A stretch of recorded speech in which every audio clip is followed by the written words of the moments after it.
All right, welcome everybody. Thanks for jumping on our Saturday training. Steve, you got any words for us? I do actually.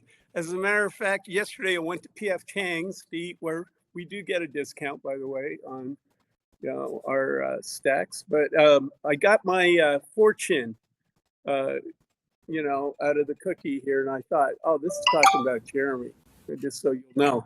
And it said, tomorrow you will learn a lesson that you will one day teach. So I'm putting a lot of pressure on you, Jeremy. You got to teach a good lesson today so that I can teach a good lesson later. Love it. So welcome everybody, and go for it, Mr. Jeremy. All right. Okay. Let's go ahead. If you're not muted, go ahead and mute yourself, please, so we don't get any distractions. And today we are excited to be able to talk a little bit about the new Gnodi Litepaper that was just released. In the world of blockchain, the world of cryptocurrencies and tokens, all that, most projects have something called a white paper. Right. And so originally when we started doing this about a little over a year ago, we got that initial white paper, and it had kind of the description of how things work and how the blockchain distributes tokens and all those things. And then just kind of some, the details of the project and its purpose and everything. So over the last year, of course, there's been a few little modifications. There's been some adjustments. We've had a token burn, which, is a good thing in the end because it reduces the supply. And, when you have demand and you want to have a lesser supply, then value can go up and all those things. So lots of things have changed and have been introduced and everything. So they redid what was called the white paper. But they called it the Litepaper because it's kind of a shortened version, right? It's not the full everything that an entire white paper would contain, but it has the basics, and it's actually set up really well for marketing, right? So for those of us that want to share what it is we're doing and being part of the Gnodi community and everything, now you can actually use that document, and it explains for the most part what it is we're doing. But today I wanted to just really put it out there in plain English so we can all understand what it is that's in this new Litepaper. And it's good, right? It's really good because we do get a lot of questions about how the points, what we call DRP, is calculated and how that turns into the token and everything. So we're going to go ahead and dive into that today, where participation becomes value, right? So let me share the screen real quick, and we will get going on this amazing new Gnodi Litepaper that we've got. And then, all right, I'm also going to change the view to immersive so that you're seeing just the presentation itself and not necessarily me. In fact, I'm going to turn off my camera so there's no distractions. Okay, so let's dive into this. So we have a new Litepaper, and it's all about participation becoming value, right? This is the official blueprint. This is it's explained now in plain English how the Gnodi project is functioning and what we can expect over the next several years into we're talking should be at least 20 years long or more that we'll be getting distribution from the blockchain in rewards. Okay, so why does this Litepaper matter to us? Well, number one, because it's official, right? This is the official source. It ends the I heard that problem when a prospect asks how rewards or supply work, right? This document is the answer. Okay, it's not just a Telegram rumor, right? Or something that we heard through the grapevine. The other thing is it is subordinate to the charter, right? So this Litepaper is a white paper under the charter. So if anything conflicts, the charter will always win.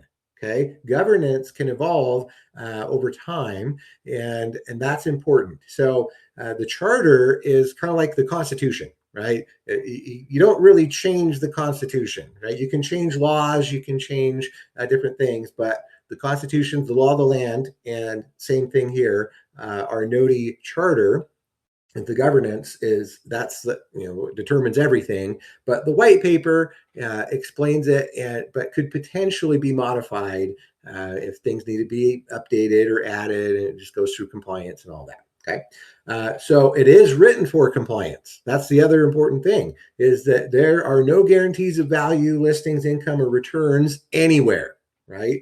And we always mirror that same language in everything that we share publicly. So it protects us because we can say, hey, this is the official thing. This is where you can go and see for yourself. You don't have to just trust what I'm saying. You can know that this is how it works. And again, never promising any kind of income, because that's what can get you in trouble. All right, so this idea of participation becomes value. So the problem that the Lite paper opens with is this: users generate the engagement, and communities create the activity, and creators produce the content, yet ownership and monetization and governance stay centralized or concentrated in centralized platforms, right? That is always the problem. And that's been the old model. Platforms monetize your activity, right? No matter what it is. It could be YouTube, could be Facebook, could be Instagram. Any of those platforms, they're the ones monetizing your activity. They get the convenience. They get to keep the value, the data, and the control, right? So we're transitioning. Blockchain infrastructure, it allows the community to participate directly, to govern that transparently, and to share in the ecosystem growth. That is so unique and different, and it's never been available before, right? So that is our answer. That's what Gnodi provides. It's a proof of stake layer 1 plus Delphi, right? All the technical terms, participation layer. But what it offers is measurable contribution that can create measurable utility. Okay, so when you can measure it, now you can see how you can share it with all of us that are participating. Okay, so here's how the ecosystem works in 5 steps. First, you join, right? So you become part of the community in some way, whether that's as a node operator, as a validator, as a developer, as a business, or an app user. Okay, apps meaning, for example, Meetin or Stacks or whichever one you like. Contribute, right? That's the next step. You got to contribute in some way. Okay, and it could be as simple as running infrastructure, right? Meaning hosting a node. Okay. Then also using the apps, right? We got to go out. We got to host meetings. We got to put, pictures and files in our safe. We got to go save money when we go shopping or book travel, right? Let's use it as often as we can and onboard other people, right? Invite other people to be part of this amazing community and let them know the value of earning daily rewards thanks to this concept of blockchain decentralization. And then, of course, engaging in governance, right? Whenever there's a vote or something to do with changes, and we have that opportunity to go in on our Gnodi app and vote if we agree or not. Okay, that's really important. Is be an active contributor as much as you can. Then there's validate, okay? Proof of impact measures and validates real participation. So validating is something for those that might be interested in it. That you can send a request over to BlockRain, which is the parent company, and they'll look at your credentials and because not everybody can be a validator, but for those that are interested, they're open to seeing if you'd be a good fit. Okay. And then reward, so validation, contribution may earn ecosystem utility and rewards. The other thing with validation too is really just hosting a node. We are validating all the transactions in a way, right? And so even just hosting a node, you participate in that validation, but there's a second level to that where you actually become a validator. Okay, and then step 5 is expand, right? So as the apps grow, as the community scales, that flywheel starts to strengthen the network, right? We just become more and more and more robust. It becomes more and more attractive. The word gets out there. People are excited. They're seeing what's happening. They're thinking about the future. So On page 10 of the Lite paper, it says, the ecosystem is designed to create a long-term participation flywheel where community growth strengthens the network itself, right? Like to say, the power is in the network, and it's true. As we grow together, it's going to have more influence. The different companies are going to see, oh wow, look how many users there are. Look how many node holders, or we could call them digital landlords, there are, right? Look how many people are using the different apps, and so it just kind of starts to go. It compounds is what I'm trying to say, right? It starts to compound because, it just grows a little bit and we attract one more, and then that grows a little bit more. And over time, next thing you know, just like in networking itself, 10 turns into 100, turns into 10,000, right? And it's pretty exciting.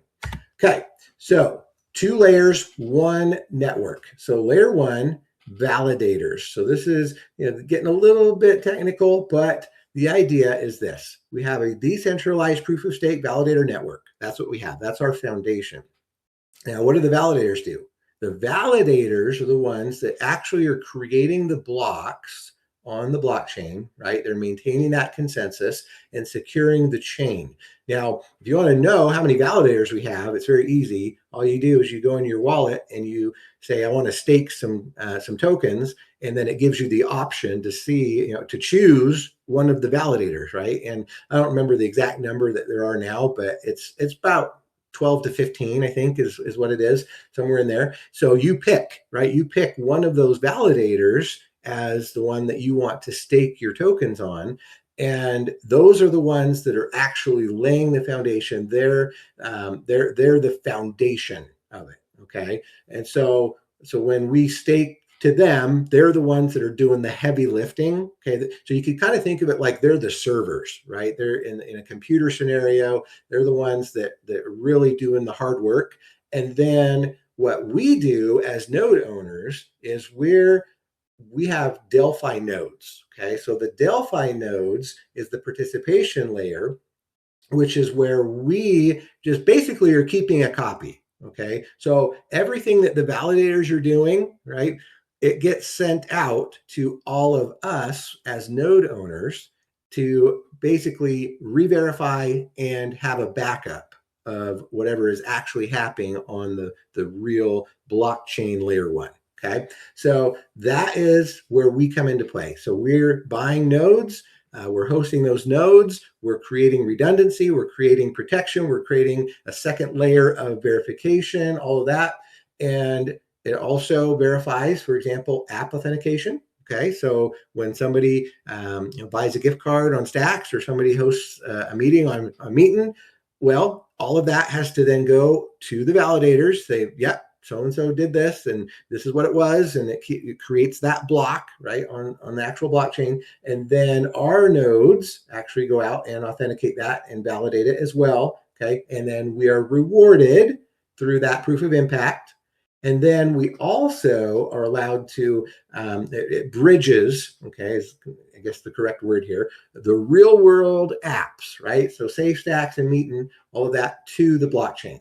It's what makes that possible, so that as we have hundreds and thousands of people buying gift cards and hosting meetings and putting money in their or not money, but pictures in their safe, then it bridges that, and that's what's so unique. That is why our blockchain is so different from so many others, is because we actually have these amazing SaaS apps that are communicating with the blockchain. Okay. So let's talk a little bit about what proof of impact really is, right? Rewarding real participation. So Gnodi's participation framework validates measurable contribution. So it's not hype and it's not speculation. Okay. So we have that infrastructure operation going on. We have governance participation. We have the application interaction going on. We have community growth. We have user onboarding. We have educational engagement. So why does that matter for us? Because onboarding, training, and daily app usage, these are the exact activities that our team is already doing, right? And are named forms of measurable participation. So it really does give like it says here, a proof of impact. It's making a difference as we actively participate. Most blockchain projects, if you've ever investigated it or ever been pitched on it, it really is 100% all about just buying a node and that's it, right? You buy a node and then you just hope and pray and cross your fingers that the team behind the scenes is out there actually getting deals and getting contracts to put on their blockchain or whatever. And it's not that they're inferior. I mean, there's probably a lot of good projects out there and good blockchains, and they're doing some good things and stuff, and that's totally fine. But the way that most people participate in all of those other projects is just very passive in purchasing a node, hosting it, and you're done, right? That's it. There's nothing else to do. We at Gnodi have so much more we can do. We can build that community because we are part of an affiliate and a networking program. It allows us to actually make money on the side, right, while we wait for the other stuff to happen, and to use real software, real services that people use every day anyway. So there's actual engagement happening. Is really, really fun. Okay, so here's how the node ecosystem works. And this matters because now we have something called DRP, or digital reward points. Okay, so with a full node, you get 100 reward points every single day, right? And you get basically the equivalent of 1 vote when it comes to voting in the governance. A half node is exactly half of that, 50 reward points every day. A half a vote. A quarter node is 25 reward points, and a quarter or 0.25 vote, quarter vote. And then the mini nodes are giving 10 reward points and 1/10 of a vote. So with your node license, okay, you basically purchase the right to operate approved ecosystem infrastructure. So your voting power is cumulative. So if you buy more nodes, you get more votes. Very simple, right? And the more nodes you own, more points you're getting. Okay, and of course, it's always subject to active status and and with anti-manipulation controls in place, right? We don't want somebody to go out and just buy 1 million nodes and take over, right? No, there's some controls in place, but operators can receive rewards based on validated contribution metrics, right? So why does this matter? Well, because the DAO, which is the Decentralized Autonomous Organization, is what that stands for, plus the Council of Guardians is what makes this legitimate. It's not just some random thing out there that just anarchy and no control, no oversight. No, we have the DAO, right? We have the primary body. We have there's 5+ eligible node operators that can be part of that.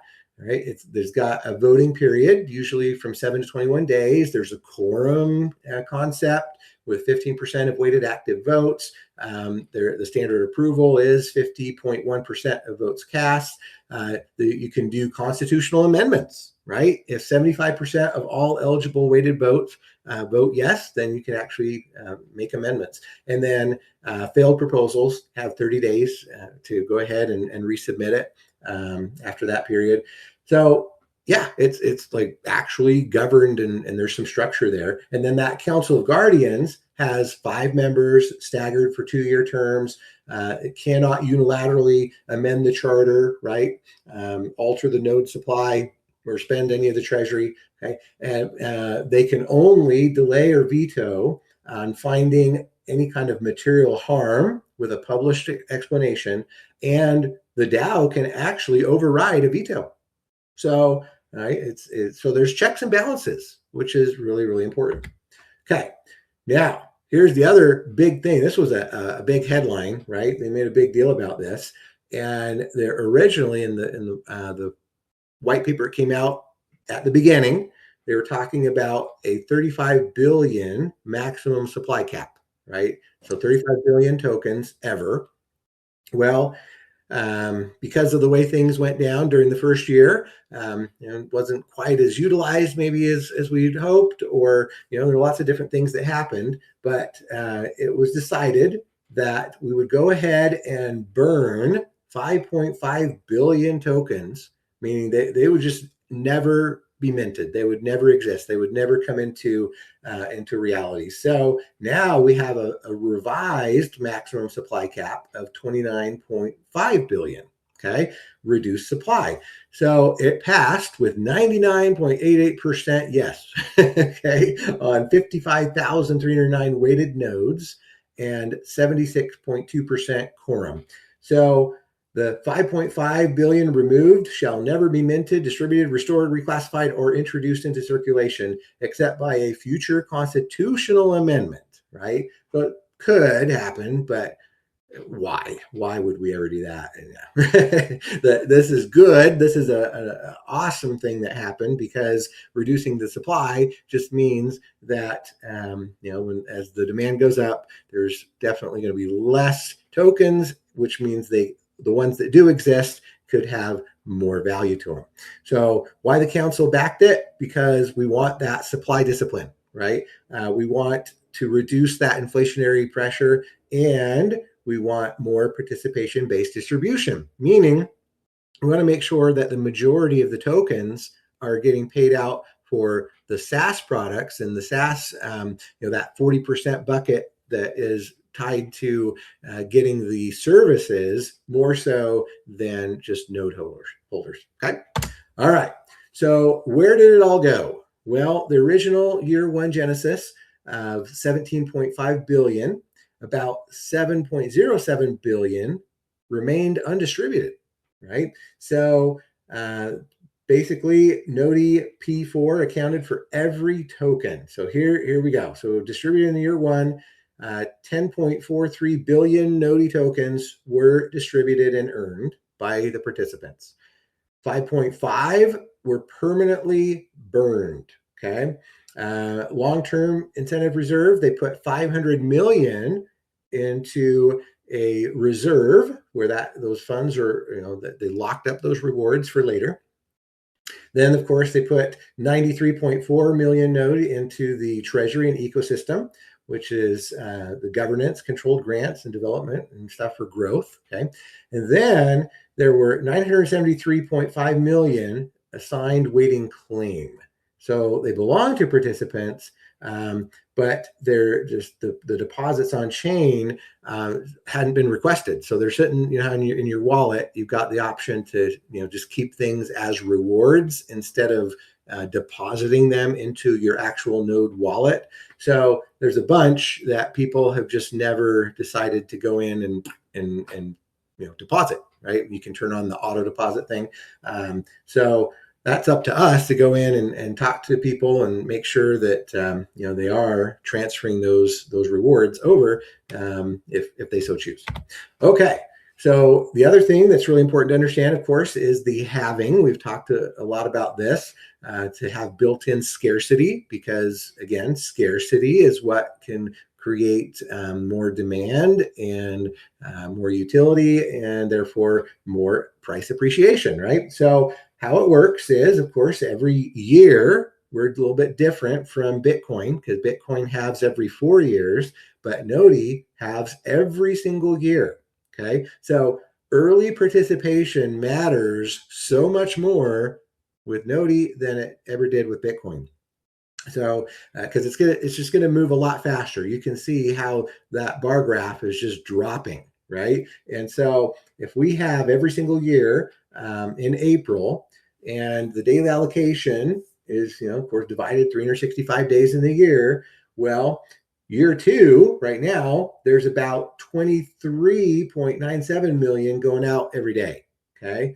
But in year three, that's going to drop down to 11.99 million a day, right? It's cuts in half every single April, all the way, beyond, of course, year 12 on the same formula. Now, it's never going to totally run out, but approximately between 20 and 30 years, it's just going to kind of be almost nothing, right? So early adoption is so important. And that's one of the messages. I know it's hard for people to, be visionaries and say, I want to get in at the beginning. Because people don't, until they see it, right? It's that adoption curve that we once got trained on about the early adopters, and then those that come in with the majority, and then there's the laggers, right, that come later after they've seen all the proof of concept, and it's almost too late at that point. But yeah, congratulations to all of you for being those that have come in during this early period where we are maximizing the opportunity to get rewarded. All right, so let's talk a little bit about the pools, right? So Bob's been really good to use his analogy with the buckets with the beans in them, and saying, okay, we're going to take some from the 40% of the node bucket, and then we got 40% from the app bucket, right? And then there's the staking bucket and everything. So really, that's what it is. It's there's that combination, and we want to participate in both if we can, of using the apps, because currently app activity is paying out a higher reward ratio than node ownership. Okay. But there's the pros and cons, right? You can kind of look at it one of two ways. Obviously, buying full nodes and just hosting them and everything.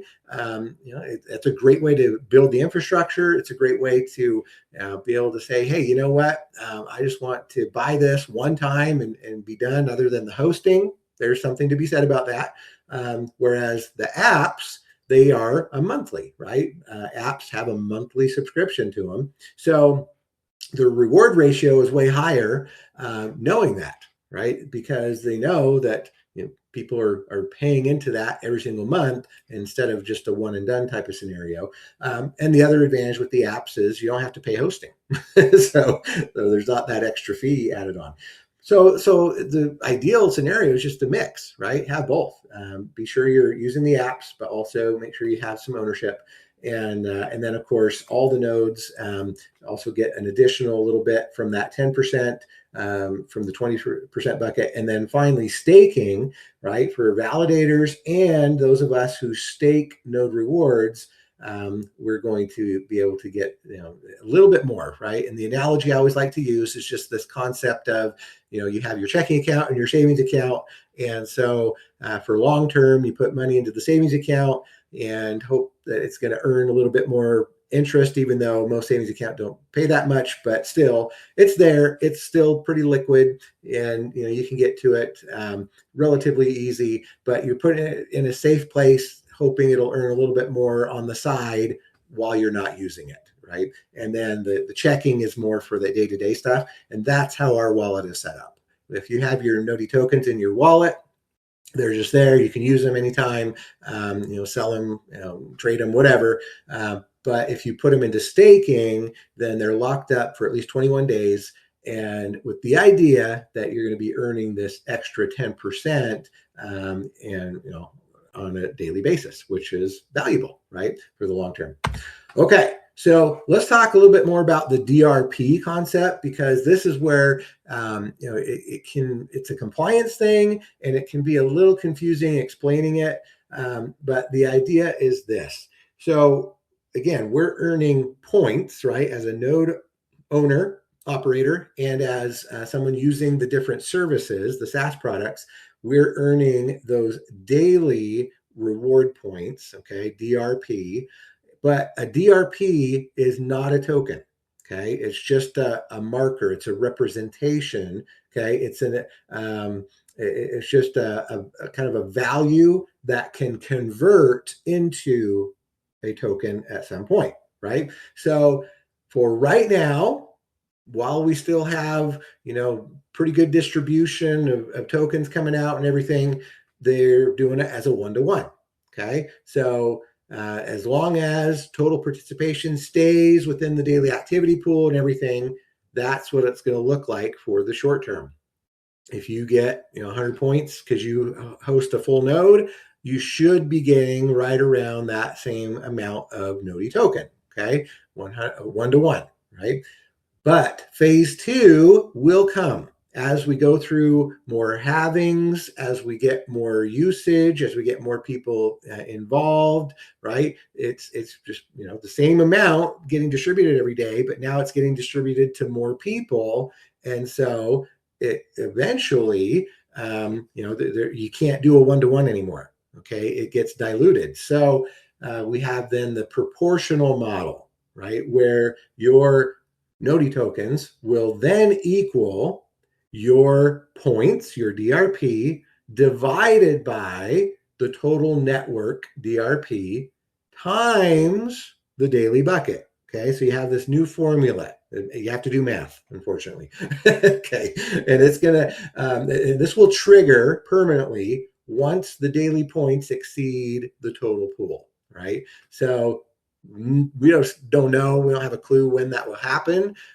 My guess is, might be not until next April and the next halving, right around then, unless we get massive growth over the next, few months or whatever. It could happen sooner. Okay, but the idea is this: one DRP equaling one node ratio. It's just illustrative at this point. Okay, it's just an estimate, not a guarantee. It's not fixed. It's not promised.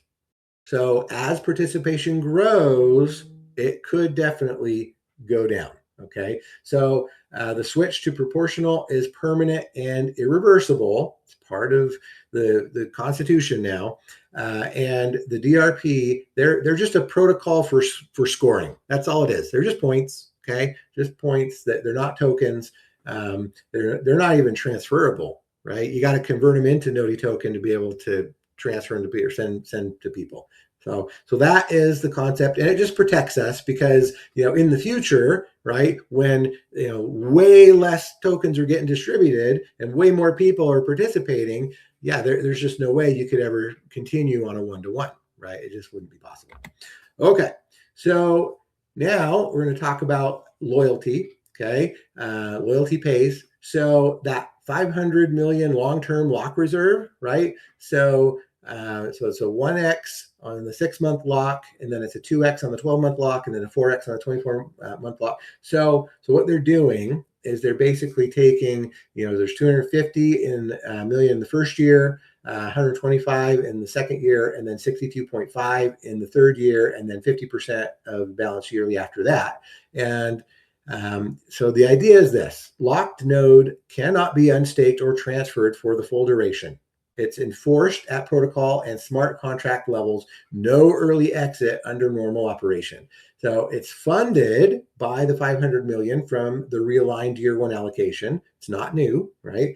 And it activates only on public confirmation by the Council of the Guardians. So at expiration, your node will stay staked as a normal position and lock rewards and until you start a new lock. So that's an option that's coming, is you'll be able to lock in for longer than just the 21 days that staking is. Okay, so if that's something you want to consider, not sure when that goes live, but that is something people have been asking for, is a longer term type of staking, right? Where so you could kind of almost think of it like treasury bonds, right? You do it like a 10-year treasury bond. You buy into it now, and then in 10 years you can cash it out, and it'll have so much more value to it. So similar concept, kind of.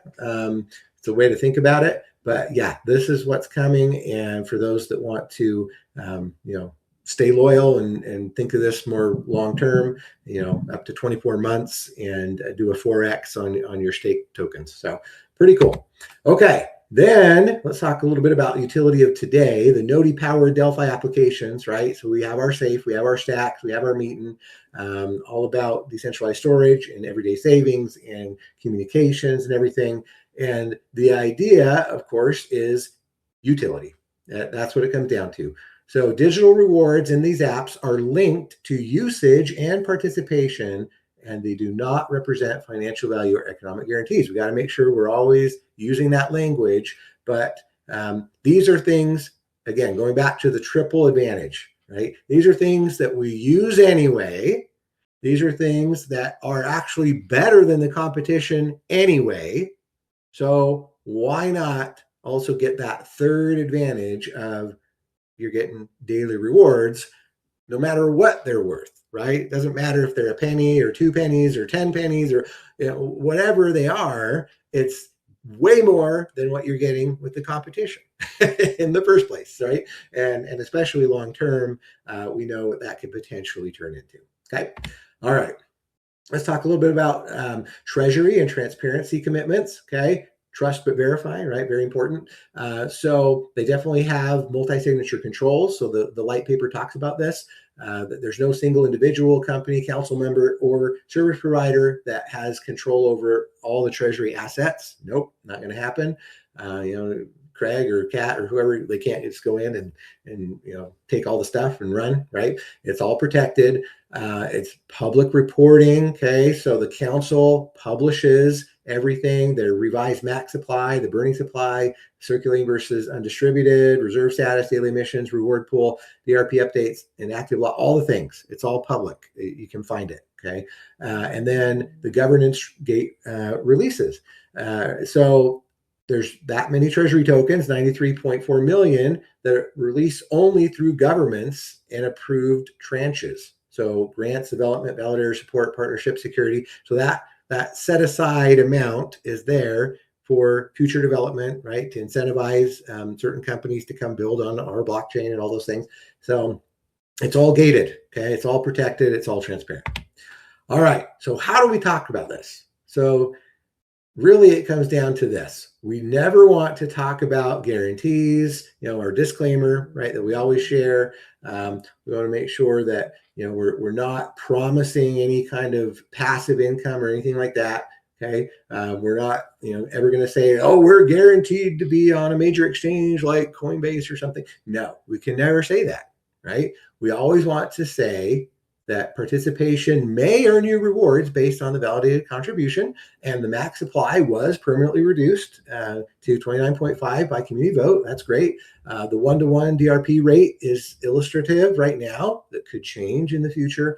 And of course, do your own research. Here's the Litepaper, right? Go read it, understand it. Try to, if you have any questions, let us know. But here it is, right? Here, all it is in writing, and now you can trust because it's been published. Okay.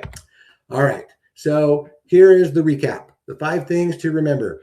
Participation becomes value. So number 1, yes, we cut the supply permanently from 35 billion down to 29.5 under the Gnodi P4, which is basically revision 4 of this. Okay, is what that means. With a 99.88% vote. We have our annual halving. Year 2 is right now. There are 24 million getting paid out every day. It's going to have again next April. The daily rewards are in these buckets: the 40% app activity, 40% node operator bucket, the 10% all nodes, and 10% for staking. The 1 DRP equaling to 1 node is illustrative only. It's proportional. And when we get to that threshold, that's when that will kick in. And then, of course, the lock reserve is the new concept where you can do longer term staking, basically, with these multipliers with no early exit. So you want to commit carefully. So here is this week's income producing activity, IPA, right? Income producing activity. Share 1 slide from today with 3 prospects using only the say this language, and then invite them to next Saturday's meeting session. Okay, so that is it for today. Hopefully that was helpful. Comments, questions? What do you guys think?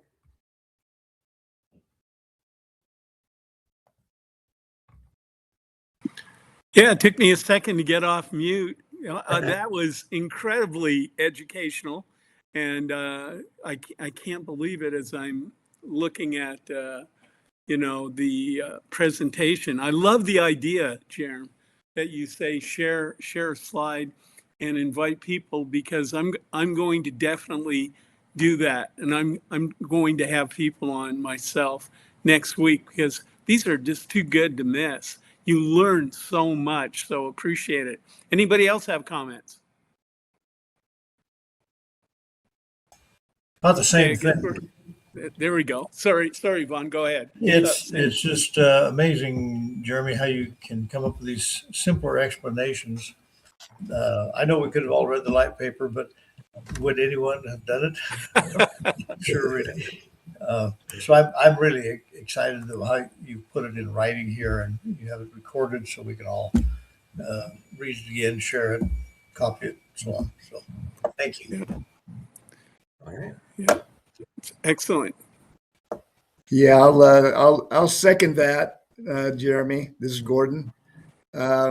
Absolutely fantastic. You know, this is so far beyond all of us that were born, you know, a few years ago, quite a few years ago. And what you do is really, you paint a picture. Every time I see one of your presentations, I leave with an actual picture of what it is, which is very difficult to get through some of this stuff for the, you know, financial stuff. So thank you so much for doing that. Jeremy, this whole concept reminds me of Thomas Edison and the electric light. And here he in his studio and his laboratory created this bulb that glowed. And if anybody came to his laboratory at night, they would have to bring oil in a bucket to light the light to get into his laboratory. And then they see this amazing bright bulb sitting on a table. Now that right there blows your mind when everything else is being lit by gas or oil. But then he takes this small bulb and brings it out into the world. He started with New York City, lighting just a few blocks of the city to show the concept is workable. And now we are looking at something so new and so creative and so life-changing that those of us who are multi-level people who like to run and sell products, we're bringing people a whole new way of life. And you are making it clear. Your gift is so appreciated. Very Thanks, well George. said. Very well said. All right. Well, thanks, everybody. We'll let you get back to your Saturdays. And yes, next week we'll have another training. Not sure the topic yet, but I will let you all know. We'll count on it being a good one. Thanks, Jeremy. Yeah. Amen. All right. Thank See ya. you, Jeremy.